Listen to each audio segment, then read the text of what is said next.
तुम्हाला कर्मचाऱ्यांबद्दल बोलायचं असेल तर तुम्ही पण कर्मचाऱ्यांबद्दल बोलू शकता.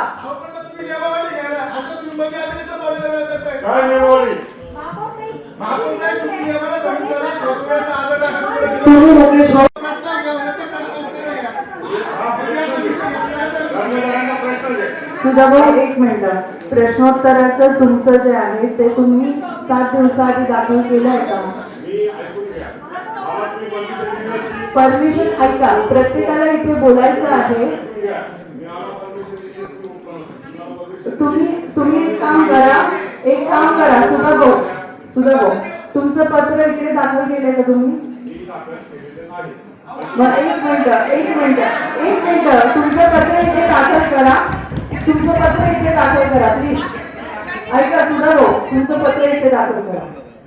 आणि 1 मिनिट तुम्ही उठला आहात, तुम्ही बोला, तुमचं पत्र इथे दाखल करा आणि हेमलताताईंचा प्रश्नोत्तर करा. सुरू मुकेश बाबा कोणाला काय बोलायचंय सभागृहासाठी ओपन व्यासपीठ आहे.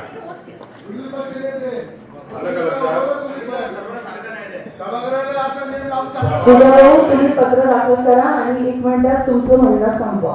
मला काही बाल लांबवण्यामध्ये इंटरेस्ट नाही, लक्षात घ्या.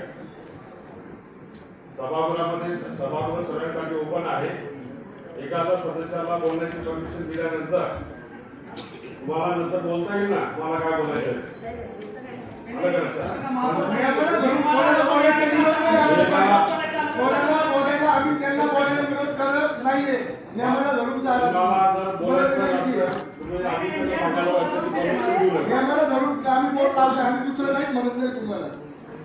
हिंदू नामावली 4/2/2025 ला मंजूर झाली.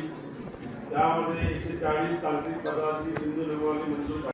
नियमावलीनुसार प्रस्ताव वाचन पहिलं झालं पाहिजे. मागच्या महासभेत उपमुख्यमंत्री अजितदादा पवार यांचं मी एक पत्र दिलं होतं प्रस्तावाचं स्मृतीस्थळासाठी.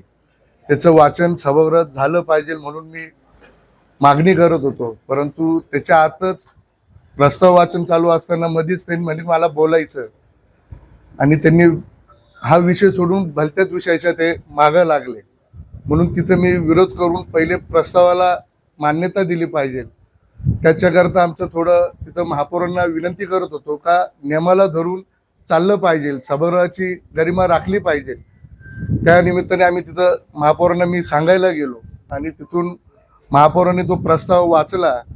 मी महापौरांचं, आयुक्तांचं, उपमहापौरांचं देखील अभिनंदन करतो का सर्व सदस्यांचं अभिनंदन करतो का एकमुखाने सर्वांनी तो प्रस्ताव मान्य केला. त्याचा ठराव देखील आजच्या आज होऊन तो आपण राज्य सरकारकडे पाठवणार आहोत.